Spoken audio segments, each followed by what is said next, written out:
October 31st, and I'm interviewing Rabbi Isadore Breslau in Washington, D.C. Rabbi Breslau, when did you first go over to Europe as an American Jewish chaplain? In 45. When Erev, in the March, I think it was in March of 45, before Pesach, because we spent Passover on board ship. We had the Seder service and everything. We went over on the Queen Elizabeth. There was then a program of supply chaplains taking the place of men who were in Europe for a long, extended period. And we went over, and most of us were overaged. You know, and I went into the chaplaincy. I was already 46 years old. I volunteered. And one of the reasons why, I told you the reason why I wasn't immediately certified by the Jewish Welfare Board. Jimmy Heller and DeSola Poole and Rabbi Freehoff and Young, I think, were then on the committee, and Jimmy Heller particularly, and Barney Brickner of Cleveland. And they wanted me to remain in Washington and to do something else.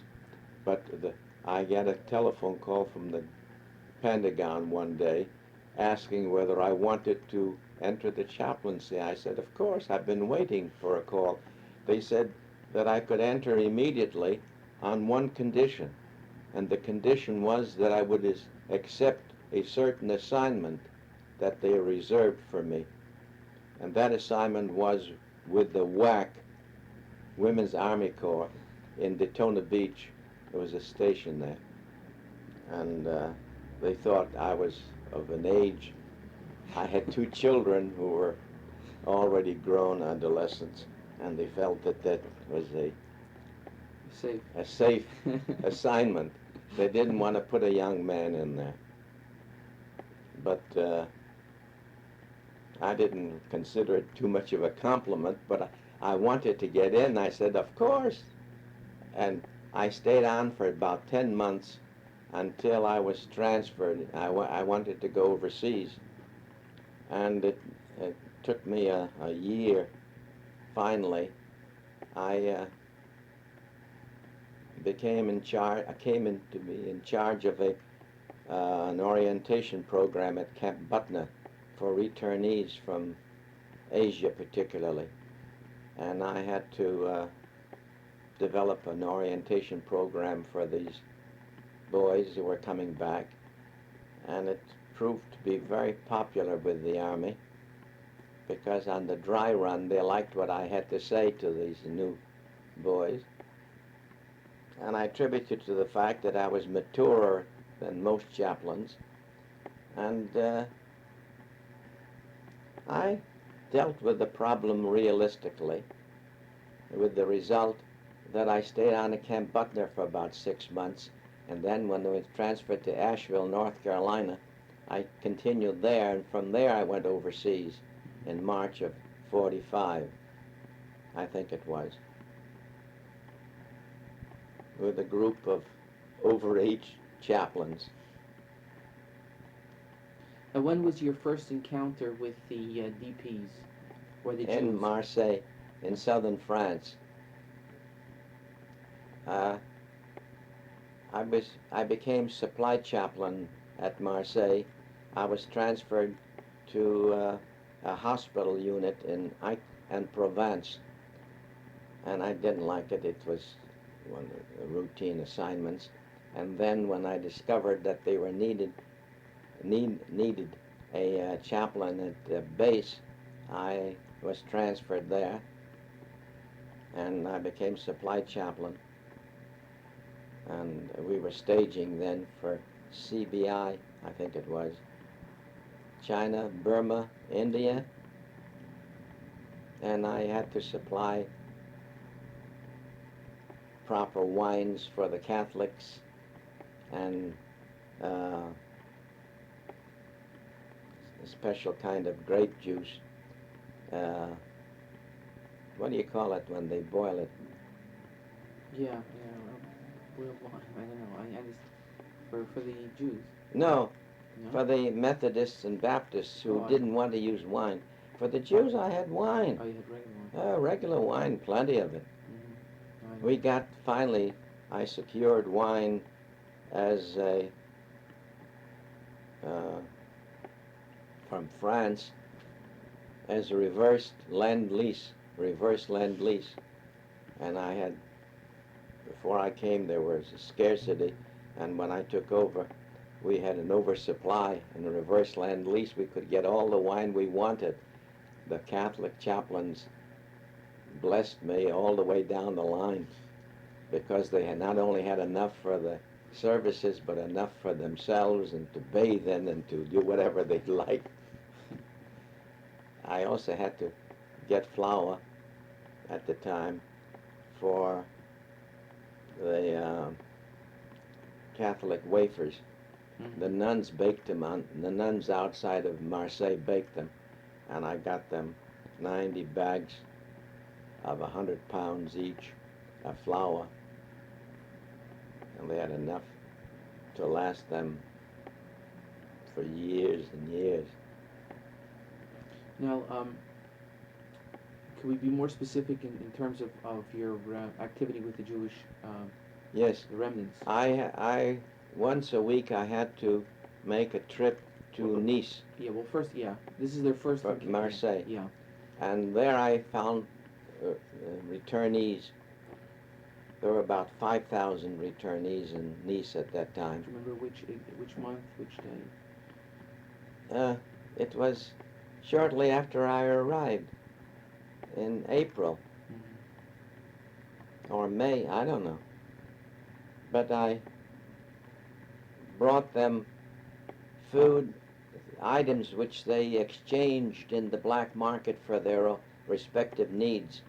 I bought them oil and coffee and sugar and powdered milk. I was in right with the chief of the section, who was a Catholic chaplain. He was a big guy, the name of Father Fay. He was good to me. He took me to the railhead and showed me how he manipulated. Chaplains were allowed to take anything, any broken packages. So he'd walk along the platform and kick boxes and break them open so that I could pick up the sardines or the coffee or the oil or whatever the packages contained. And I know at the time a very popular item was the concentrated chocolate, which I would bring to Nice. They exchanged for various needs. And there was one family in particular, a sister of a chaplain whom I had met in Belgium, and I traced her and supplied her with special things. But in Marseille, among other things, there was a children's camp outside of the area, and there I supplied them with toothpaste, razor blades, chocolate, which they used to trade off for other items, I guess. And These were all Jewish children? They were Jewish children, under the JDC or ART, I don't know which. But there were groups of women, particularly, who came through Marseille on the way to Israel, and them I supplied with some material. I don't know. I don't recall exactly what, but it was the same kind of items. And that's where I first met honest to goodness, legitimate inmates from concentration camps. They had all come there. They were the survivors or whatever they were. and on the way to Israel, and they took ship illegally, I guess. And at the time I was helpful in some way to this movement. So basically you provided the basic necessities that they needed, so or other items so that they could trade for these basic necessities. That's right. And this is what you did for how long? For a few months until I was transferred to Frankfurt. And when was that? Do you remember? I was transferred to Frankfurt in June or July. 45. In 45. And there, a very unusual experience I had. I was in Höchst, which was 10 miles out of Frankfurt, about. And in the IG Farben building, they gave us an area where we could build a chapel in the interior of this factory, and we had services there. And one day, a Jewish sergeant came to me all excited, with great excitement. He had discovered Rosenberg's, in the subcellar of Rosenberg of ill fame, a cache of books which by actual count later we discovered to be over 250,000 volumes. And a lot of loose books were piled on the floor to the ceiling. I climbed up on top of them and I found about 50 Torahs and a large number of Megillot. They were very unusual, and I liberated them. I have some in there, in the case there. These are the Torahs which I used in services in Frankfurt and later in Berlin. And they were unusual Megillot. I'd never seen any of them. Have you? There were Megillot of Tilim, Shir Hashirim, Kohelet, Ruth, and Isaiah and Triasa. And one had all the Haftorahs in it. Really? But I lost that one. A Jewish captain came to me one day and said, "Chaplain, can I borrow this?" He was very much interested. I let him have it. And he never returned it. I never saw him again. But these I used, and this covering on this Torah, a small Torah, was made by a someone who had been hiding in Berlin, a woman, with material I liberated from the general's quarters in Berlin. There was upholstery fabrics, and she made this mantle for the Torah.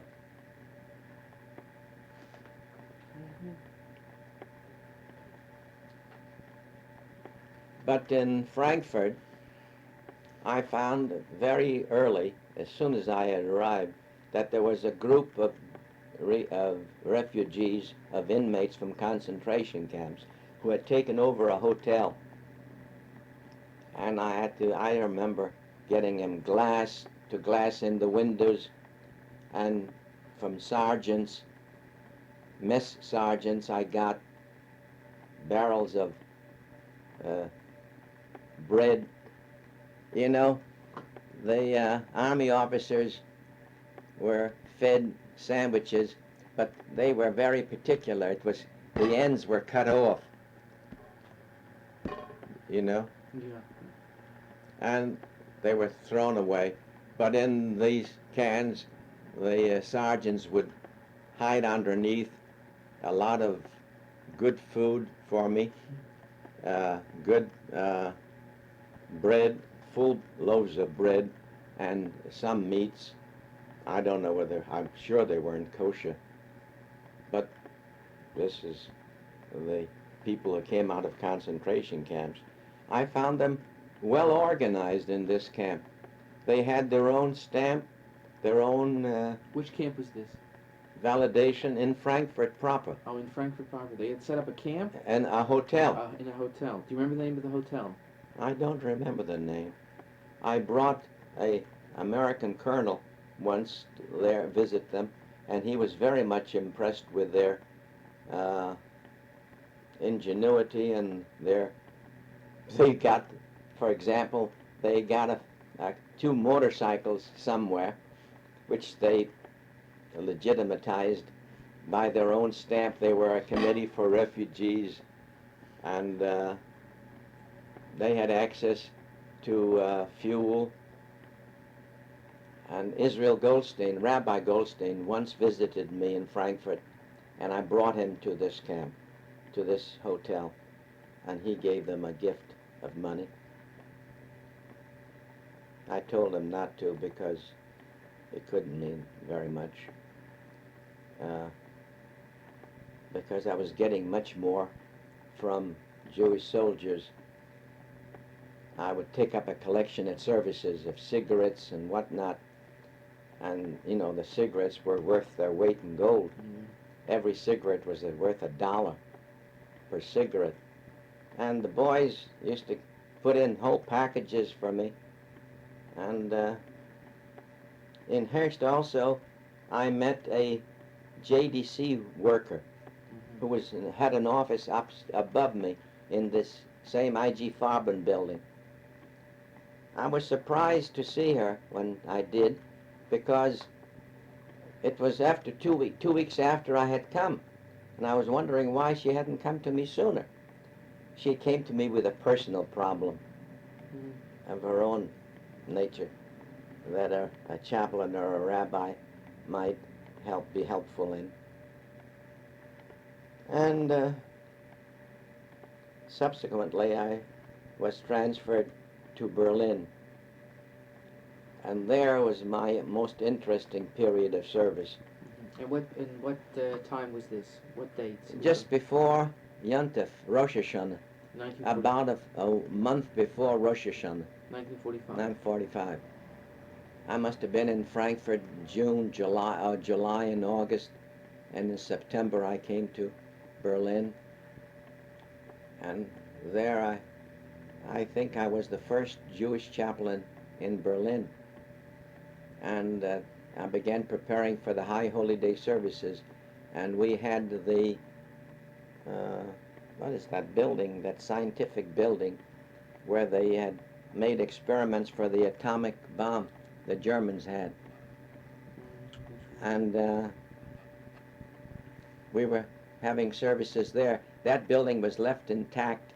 Though everything was bombed, it would appear that the English and the Americans had left this building and avoided bombing this building because of what it meant to them. And but General Clay, who was there then at the time, suggested to me that it would be good public relations if we could have services for High Holy Days in Hitler's chancellery. So I began negotiating with the Russians, and for that I needed an interpreter. And I got a little guy who was in the 82nd Airborne Division, who spoke with an unusual accent, and I asked him, how come? It turned out that he was in the Polish underground, and when the Americans came, he joined the American army.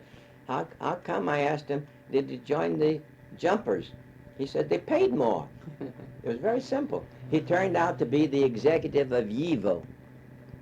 And I remembered that I had seen in Frankfurt in that Rosenberg cellar a whole batch of books belonging to YIVO, and I told him about it. He jumped with joy, and I got him 5 days leave in a plane to fly him back to Frankfurt and to establish ownership, and I think the books were finally shipped to New York City, the YIVO library. Do you remember exactly who was this? It was a big name. He was a little guy.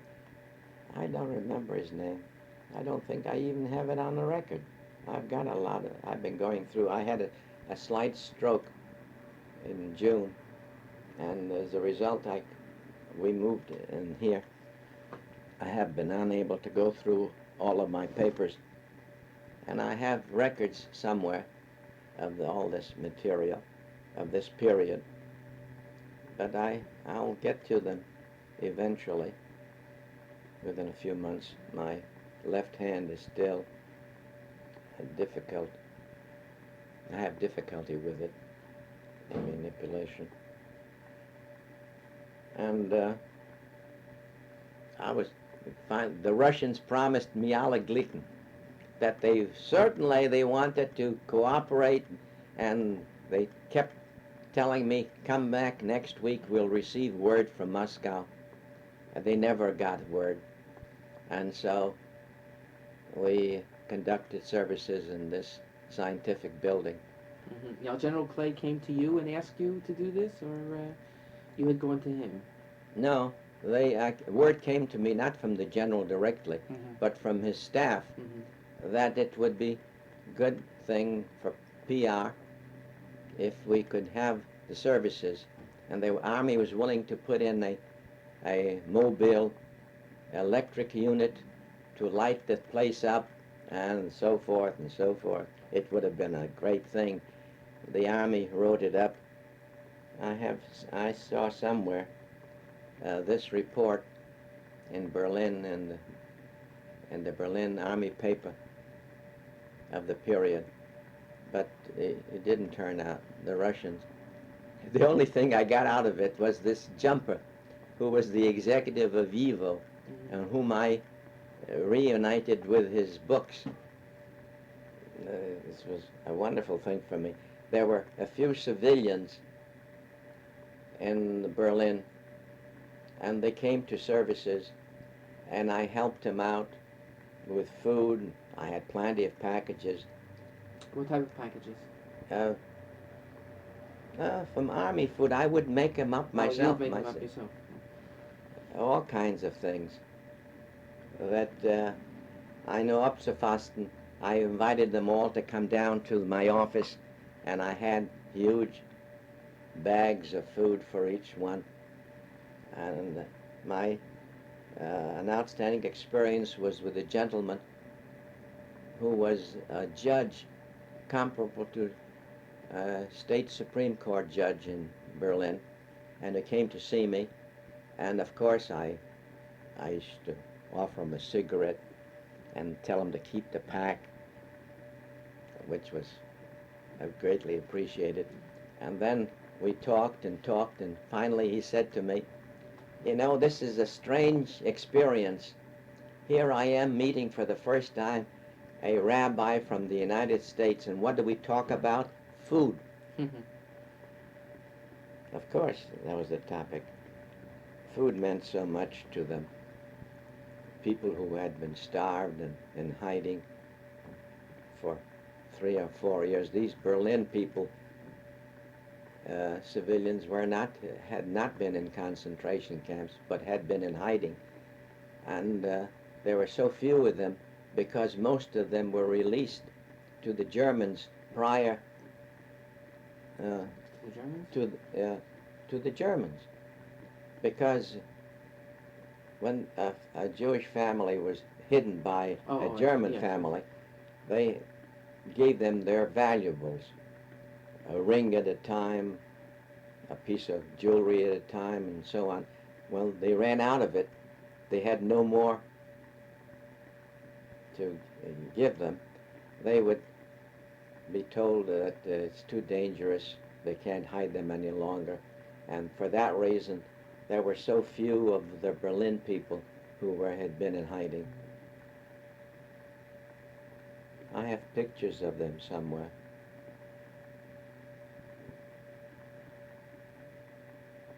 Well, we'll go through that later and see if we can find something, if it's all right with you. I'll look. Okay. So, what else took place in Berlin? I met for the first time some of those people who had fled to Poland and were fleeing back due to the anti-Semitic pogroms that developed in Poland in 1945. I first met them in Frankfurt and then in Berlin on the way through, and I recall, I had to facilitate their movement from one place to another. There was once a conference of DP people. Dobkin came from Israel, and at the time Israel Goldstein was there, and he wanted me to arrange for an army vehicle transportation for him, and I suggested that he go along with Dobkin. But Israel Goldstein didn't want to do it. He wanted to do it on his own, with the result that when I finally got him an army driver in a car, he followed Dobkin 1 week later, after Dobkin had been to the camps, and there was nothing to see. There were no people. They had already had their meetings with Dobkin. And I thought that Israel Goldstein had come. He had to help the refugees, but apparently he had come on behalf of the World Zionist Organization. He was interested in establishing contact with the Zionist bodies in France and whatever he could find in Germany. But not to give relief. This disturbed me a great deal at the time. I felt that the only thing that we Jewish chaplains could do effectively while in Germany was to be helpful to the remnant that was left from the concentration camps. And we met them everywhere. I met them first, as I told you, in Marseille, and later in Frankfurt, and then in Germany. Not only that, the Jewish chaplains were the only chaplains who worked with civilians. The Christian chaplains worked only within the army limits, and they had no interest, with the result that when I remember once a train came through with German refugees from East Prussia to Frankfurt, nobody paid any attention to them except the Jewish chaplain, who supplied them with soap and water they could wash at the railhead, and with food temporarily. But the Christian chaplains weren't involved in anything of this nature. They were strictly by the book, which But they did help you if you needed assistance. Oh, no, we never went to them. Well, you just told me about this chaplain Faye. Yeah, But he Faye was, did. The only instance, this on a personal basis, I did him a favor by becoming supply chaplain and solving his supply problem by getting reverse Lend-Lease for wine. He himself, prior to that, was buying wine by the hogshead and bottling it in the basement of his office for a Geisha cup. But after I came in, he made me supply chaplain, and I found him all the wine he needed and all the pasteurized grape juice we needed, because they were going overseas and they needed a grape juice that wouldn't spoil. Right. Was there anything else about Berlin that you wanted to tell?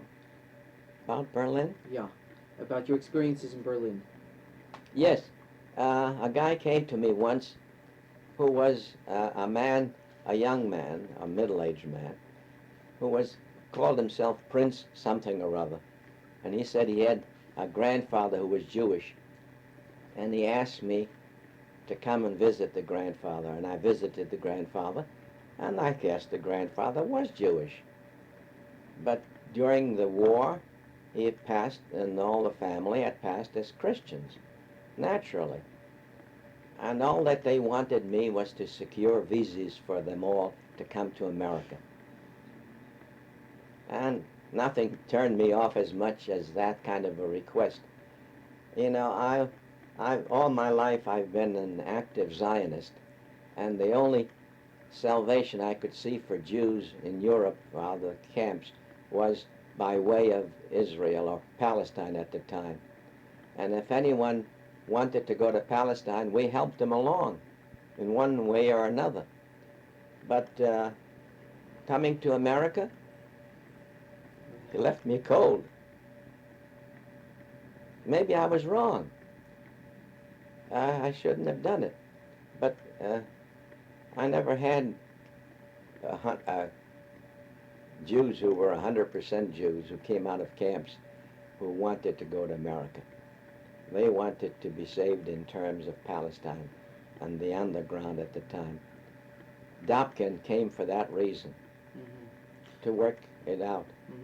Now, were you involved in any way with the underground? Once there was a synagogue in East Berlin that needed a roof, and some people came to me and asked for help. They were sort of the underground at the time in East Berlin. And I made a pitch, an appeal for them in Yom Kippur Kol Nidre night 45?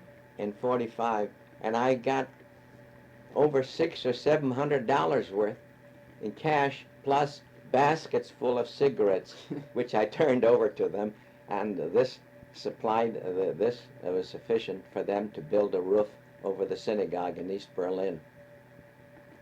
The Russians were very chitra. You know what that means? They always promised everything, but they did nothing.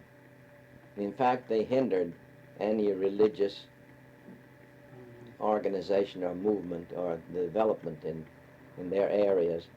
But on the surface, they always promised you anything. They said, of course, you can have it. But it's tomorrow and tomorrow and tomorrow, and the orders never came through from Moscow in time. And I first met underground people in Frankfurt. In Frankfurt, I hate to say this, but in Frankfurt I discovered there were two kinds of Jews. There were the lean ones and the well-fed ones. The lean ones came out of the camps, and the well-fed ones were either kappas or had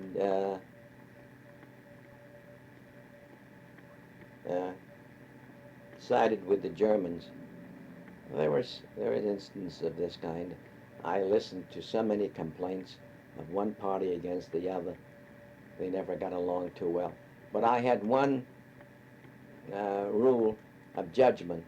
I'd look at the person, and if he was fat and round-fed, and I asked myself, how come? On the other hand, the others were lean and unfed and had been through, showed suffering on their faces and on their bodies. But they had to live together. And even the kappas, I subsequently began to have some feeling for or respect for, because they didn't do it deliberately. They do it to save their own necks. And I don't know what any one of us would have done under similar circumstances. And so I tried to establish a normal relationship between the two groups. There were several hundred in Frankfurt, and they kept coming from Poland. Every time I come, every other day I'd come there, I'd find an excuse to drive in to bring them food or something or other. Every time I come in, I noticed I would find new faces and new people who would crowd around me and wanted to touch me, and they thought that I became like a mezuzah to them. This was a very sad period for me, because I began to realize how much we Jewish chaplains were really God to them. They looked at us, and if we couldn't fulfill all their wishes, they felt that God had turned on them, that we could have done it had we wished to do it.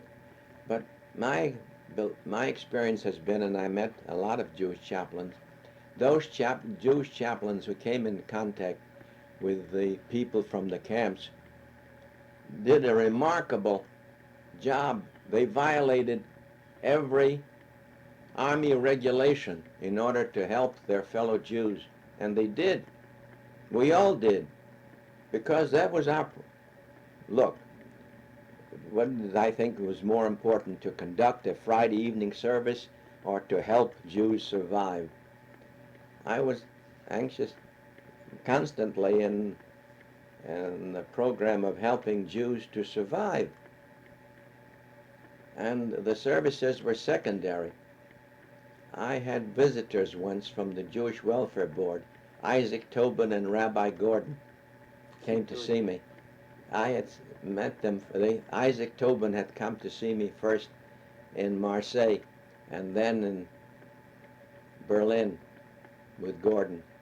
They were there during the High Holy Days.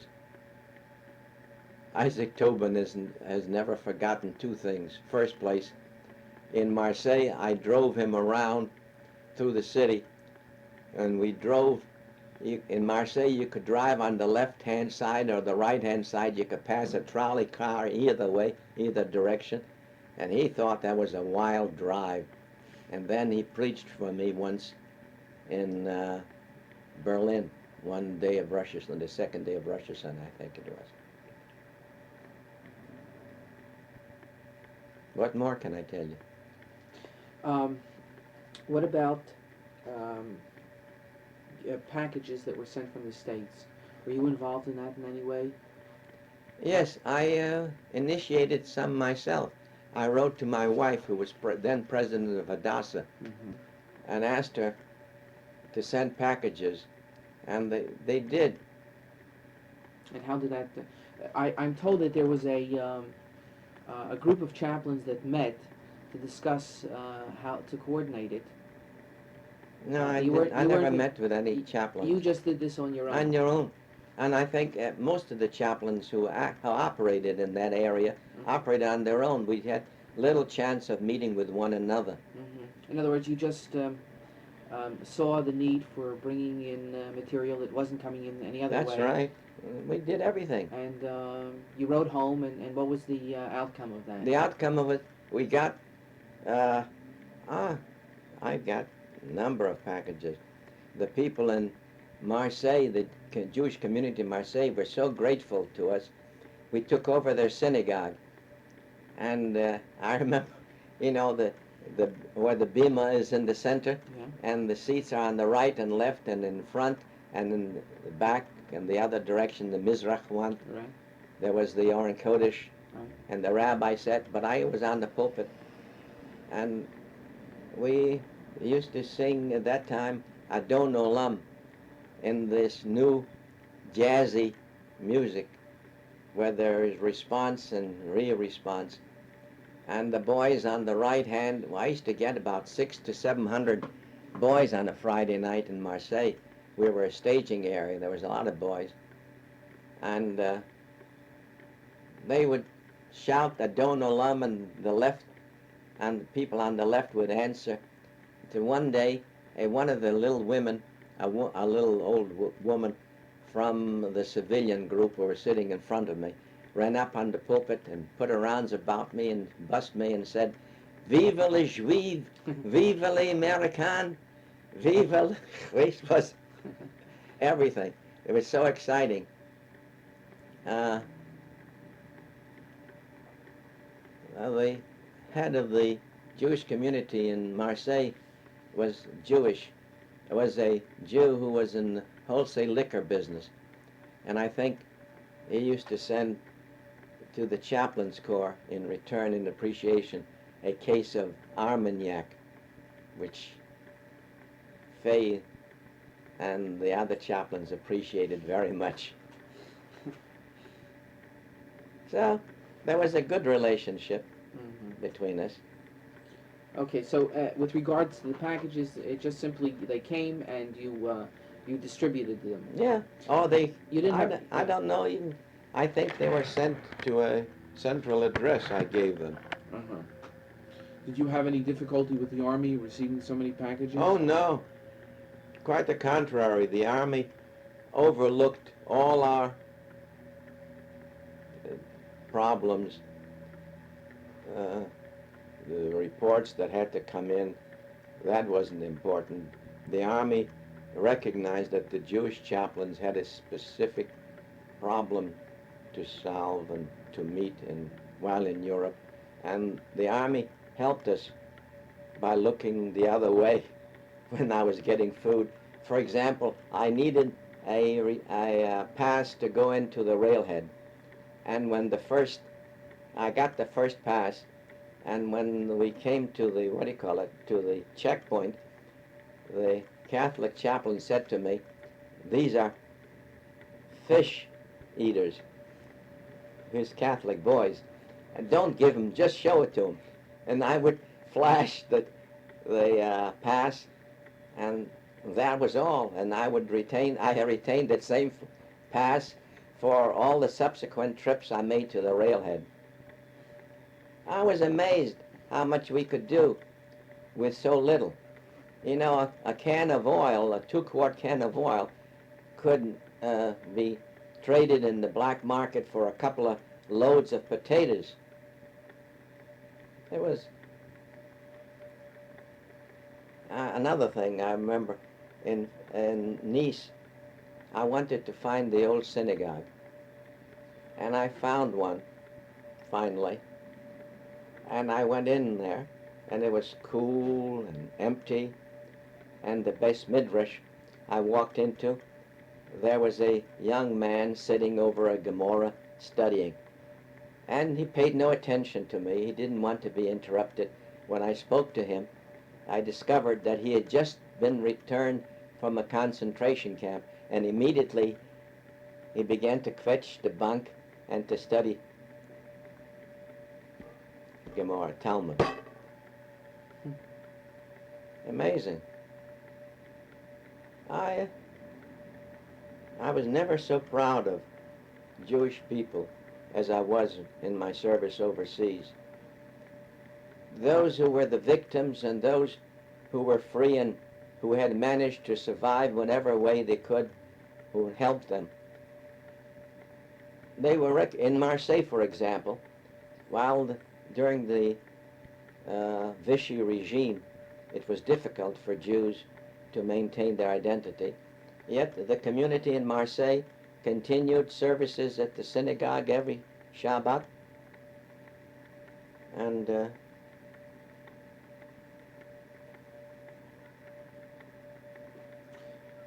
what about activities with the JDC? Do you have any specific accounts to tell about what you did with the JDC, when they came in? I met the first JDC person, as I told you, in Frankfurt. Yeah, what was her name? Do you remember? I don't remember. She's a fat, stoutish girl. I hate to talk about it. I don't want to talk about it because she had a personal problem. Okay. She came to see me about.